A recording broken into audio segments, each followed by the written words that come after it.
Hi hello guys, welcome back to கல்கி official channel. நான் உங்கள் கல்கி. எல்லோரும் நல்லா இருப்பீங்கன்னு நினைக்கிறேன். நானும் நல்லா இருக்கேன். வாங்க வீடியோக்குள்ளே போயிடலாம்.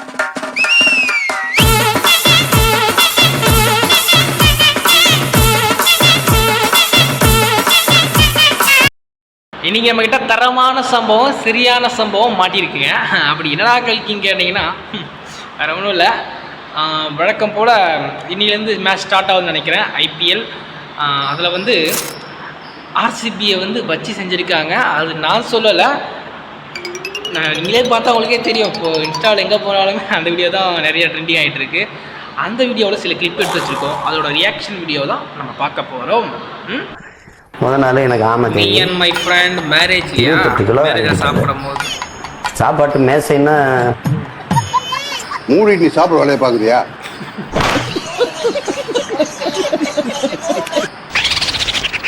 எது என்ன சொல்லணும்னு தெரியல, தொண்டையிலே நிற்குது.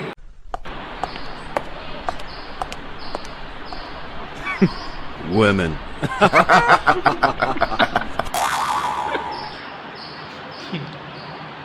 ஒரு அளவுக்கு தான்டா, அடி வேணாண்டா. 18 வருஷம் வெயிட் பண்றோம் ஒரு கப்புக்கு. ஐயப்பனுக்கு மாலை போட்டிருந்தா கூட இந்நேரம் நான் குருசாமி ஆயிருப்பேன். ஒவ்வொரு வருஷமும் ஏதாவது ஒன்று மிஸ் ஆயிட்டு இந்த வருஷம் மட்டும் எனக்கு சான்ஸ் கொடுத்து பாருங்களேன். இப்படியே நீ எப்பவுமே கப் அடிக்க மாட்டேன். அதே கப்பா 6வது கப் நான் எப்படி அடிக்க? அதான் ஆளுக்கு 5 கப் வச்சிருக்கேன். போதுப்படியா? அதான் ஏற்கனவே 5 கப் அடிச்சிருக்கீங்களா, 6வது கப் உங்களுக்கே போகணுமா? வேணாம், விட்டு கொடுத்துருங்க. ஒரு கப்பாவது எடுத்துக்கிட்டோம். CSK always. Pakka CSK match winner. इस साल कप नाम दे. Only ladies, no gent.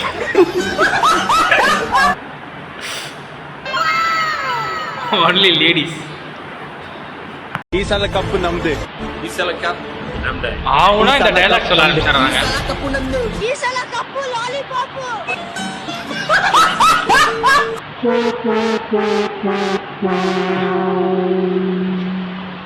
அந்த பையனை இன்னைக்கு தானே நான் பார்க்குறேனே. அந்த வாய்ஸ் நல்லா இருக்கு. ஈசாலா கப்பு. இந்த ஐபிஎல் மேட்ச் ஸ்டார்ட் ஆனாலும் ஸ்டார்ட் ஆச்சு.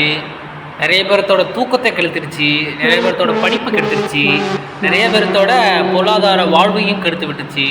ஏன்னா இந்த ஐபிஎல்னு ஒன்று ஸ்டார்ட் ஆச்சுன்னா நம்ம பசங்கள்லாம் அதை திருவிழா மாதிரி கொண்டாடுறாங்கப்பா. டிவி மணி இப்போ உட்காந்துக்கிறதா, போட்டு வைக்கிறதா, வைக்கிறது தான் செலப்ரேஷன் வேறு மாதிரி பண்ணுறாங்க. ஆனால் அந்தளவுக்கு நம்மளோட வாழ்க்கையில் முயற்சி எடுத்தாங்களான்னு கேட்டிங்கன்னா பெருசாக எதுவும் எடுத்துருக்க மாட்டாங்க. ஆனால் அந்த ஐபிஎல் வந்தால் மட்டும் அவங்களுக்குள்ள ஒரு புதுவித ஒரு சந்தோஷமும் ஒரு ஆனந்தம் இல்லாத ஒரு மகிழ்ச்சியும் அவங்களுக்கு வருது. அதனால் இந்த ஐபிஎல் மேட்ச் பார்க்குறாங்க போல இருக்குது. சரி, இதில் வேறு நம்ம ஆர்சிபியை மாட்டிக்கிட்டு தவிக்குது. சிஎஸ்கே ஆர்சிபிக்கோசரம் மட்டுமே தான் நான் அந்த மேட்சை பார்க்குறேன்றது நிறைய பேர் இருக்கானுங்க. ஆர்சிபி கப்படிக்கும் வரை கடன் கிடையாதா? முடிவே பண்ணிட்டீங்களேடா கப் அடிக்க மாட்டாங்கன்னு. அவங்கள கடைசி வரைக்கும் கப் அடிக்க மாட்டாங்க, கடன் கொடுக்க முடியாதுன்றதுக்கு அப்படி சொல்லிட்டு போயிட வேண்டியது. கடனே கொடுக்க மாட்டேன்னு சொல்கிறப்போ எடுத்துக்கிட்டு மறைமுகமாக அப்படி வந்து சொன்னால் என்னங்க சார் நியாயம்?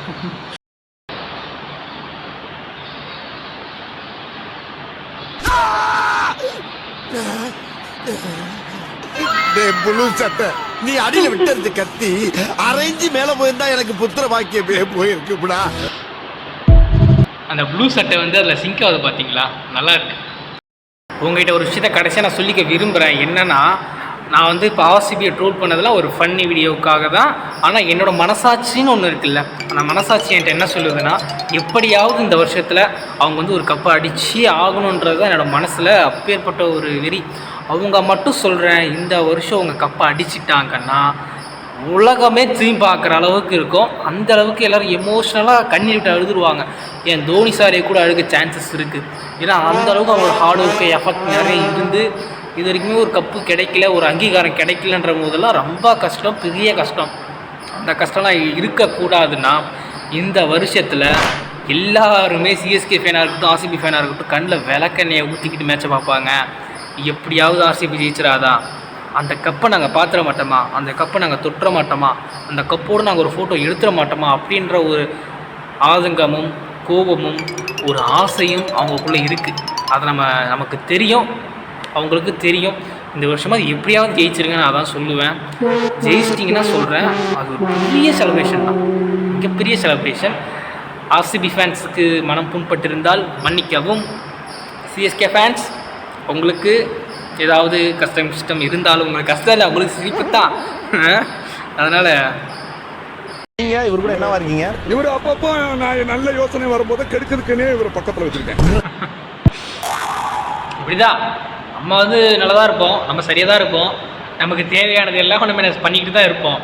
ஆனால் நம்ம கூட ஒருத்தர் இருப்பான் பார்த்தீங்களா, நமக்கு ஏதாவது ஒரு ஐடியா வந்து வச்சான் நான் ஒரு பிஸ்னஸ் ஸ்டார்ட் பண்ண போகிறேன்னா குறுக்க இந்த பேர் தெரியல, குறுக்க இந்த ஆகாஷ் வந்தா அப்படின்ற மாதிரி, அது வேறு பேர் நான் மறந்துட்டேன். அதுமாரி சொல்லிவிட்டு நம்ம புதிய ஐடியா ஒன்று பண்ணிட்டு இருக்கும்போது நடுவில் வந்து நம்மளை கெடுத்து விட்டுருவோம். உங்களை கடத்தி வச்சுக்கிட்டு உங்க வீட்ல காசு கேட்டா எவ்வளவு கொடுப்பாங்க? 10 பைசா தர மாட்டாங்க. ஏற்கனவே அவங்க என்னை கடத்தி ஒரு மலையில இருந்து தள்ளி விட்டு கொல்லலாம்னு பாக்குறாங்க. மேற்கொண்டு நீ வேற ஐடியா கொடுக்கியா? 10 பைசா தர மாட்டாங்க, உண்மைதான். ஏய், நீ இன்ஸ்டாகிராம் ஓப்பன் பண்ணி ஒரு கண்டென்ட் கிரியேட்டர் ஆகுடா. ஐடியா? நானும் கிரியேட்டர் தான்ப்பா. கிரியேட்டரா? நான் கிரியேட் பண்ணுவேன், ப்ராப்ளம் கிரியேட் பண்ணுவோம்ப்பா. மொத்தம் ஏந்தடா மயிறு, மொத்தம் ப்ராப்ளம் கிரியேட்டரா. எத்தனை வாட்டி சொல்லிக்கிறேன் இந்த மாதிரி ஜோக் அவாய்ட் பண்ணுறானே. இன்னொரு தடவை இந்த ப்ராப்ளம் கிரியேட் பண்ணுவோம்ப்பா, அது மட்டும்தான் நமக்கு தெரிஞ்ச உருப்படியான வேலைன்னா அது மட்டும்தான். நமுத்து போன நகைச்சுவை. சூப்பர். பெட்ரோல் போட்டால் தான் வண்டி ஓடும், என்ன தெரியுமாப்பா? ஏன் பெட்ரோல் போட்டால் தானே வண்டி ஓடும், அதான் பெட்ரோல் போடுறோம். இந்த மாதிரி தரமற்ற காமெடியெல்லாம் பண்ணிக்கிட்டு சுற்றுவானுங்க, அதுக்கும் நம்ம கூட இருக்க பசங்களாம் சிரிப்பானுங்க. நானே சிரிக்கும்போது அவங்க சிரிக்க மாட்டானுங்களா? அந்த ஃப்ரெண்டு யாருன்னு கொஞ்சம் கமெண்டில் சொல்லிட்டு போயிடு. Fried 10 vegetable names. நான்வெஜ் கரெக்டாக தான் நான் சொல்லிருக்கா. இந்த அறிவுலாம் நமக்கு இல்லாதனால தான் நம்ம இன்னுமே ஒரு அடிமுட்டாள்தனமாக நம்ம முட்டாளாக இருக்கோம்.